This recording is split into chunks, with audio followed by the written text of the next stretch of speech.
Hello, my name is Rishika Jain and I've completed my PhD in the Information Systems area at IIM Gurgaon. The title of my thesis is Social Media Induced Polarization and Integrative Exploration. Let me begin with a scenario that most of us may have experienced. Imagine scrolling through your social media posts and you find a particularly controversial post on a trending issue. The comments below are heated. People are not just disagreeing but actively attacking each other. After this, you notice that the following posts coming on your feed are very similar to the one you recently visited. You might also find yourself only seeing content that conforms what you already believe in, while people who think differently and seem to be existing in a completely different online world. This is social media induced polarization, the idea that social media platforms are not just reflecting divisions that may already exist in society, but may actually be making them worse. And this is happening globally. Now, as we know, there are over 5.24 billion social media users worldwide, and these platforms have increasingly become the primary news sources for a lot of the younger demographics, especially. The World Economic Forum's Global Risks Report have actually consistently identified misinformation and societal polarization among the top global risks. Research has also shown that algorithmic content is actually prioritizing engaging content that often tends to be the most divisive. Recent surveys have also found that Americans believe social media has a mostly negative effect on the country, and a significant number of them say that the companies have too much power and influence in politics. And the consequences are very real.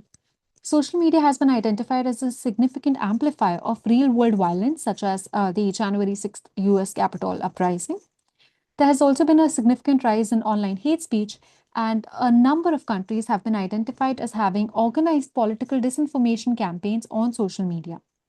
Now, this prevalence of online polarization and its detrimental effects poses several societal and organizational challenges. Now, what exactly is social media induced polarization?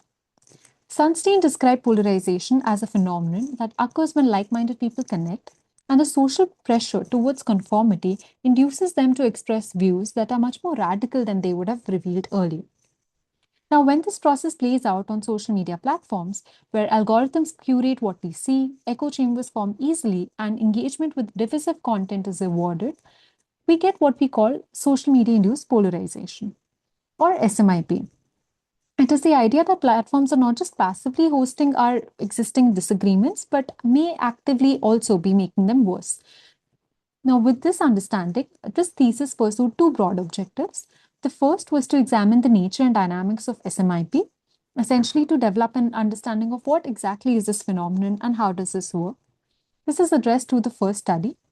The second objective was to investigate the determinants and implications of social media polarization. That is, what drives it, what are the consequences for how people engage online. This is addressed through the second and third studies. Now, why does this matter? So, one might ask, people have always disagreed. Why is social media induced polarization such a big deal? Now, the consequences go far beyond online arguments. It has recently been linked with real world violence, whether it has been the US Capitol uprising or even the interference in the US 2016 and 2020 elections. Social media has been identified as a significant amplifier. There has also been linkage with the erosion of democratic processes, as polarized populations find it harder to engage in constructive public discourse. It can also impact the public in various ways. For example, the polarization of vaccine debates during the pandemic directly influenced the public opinion and behavior. Lastly, it can erode trust in media, institutions, and even trust between communities. The prevalence of these effects and their detrimental impact on societies and organizations is precisely what motivated this thesis. Now, who are the major stakeholders when it comes to this phenomenon? So it is something that affects a number of stakeholders: individual users who consume and create content, social media platform developers who design and the all of the algorithmic choices that shape what we see, and influential forces such as political actors or medias, as well as regulators who must govern these rapidly evolving digital spaces. So, what is happening across these stakeholders? Platform algorithms are prioritizing engaging content, which can often be the most divisive. Echo chambers do tend to form when users cluster with like minded individuals, and these divisions deepen as exposure to opposing views shrink on these platforms. So, understanding these dynamics required examining the phenomenon from multiple angles, which is what this thesis sets out to do. Now, coming to the thesis, this comprises of three distinct studies. Let me give you a brief overview of each. The first study was about mapping the landscape, taking a stock of what we already know. So, since polarization has already been studied in many different fields like political science, communication, computer science, among others, these were not really brought together in a systematic way, and the role of social media in inducing this polarization was unclear. So, in this particular study, I did an integrative literature review of the existing research to develop a comprehensive understanding of the phenomenon. And we examined various causes, role of platform features, and the consequences, and maybe some cures around all of these different stakeholders. And we also have these measures that can be used to address or mitigate polarization. Now, this study provided the conceptual foundation for the rest of the thesis. The second study looked into what actually shapes our belief. So, this study focused on a specific question on when people encounter polarizing content on social media, what determines whether the content actually shifts their opinions.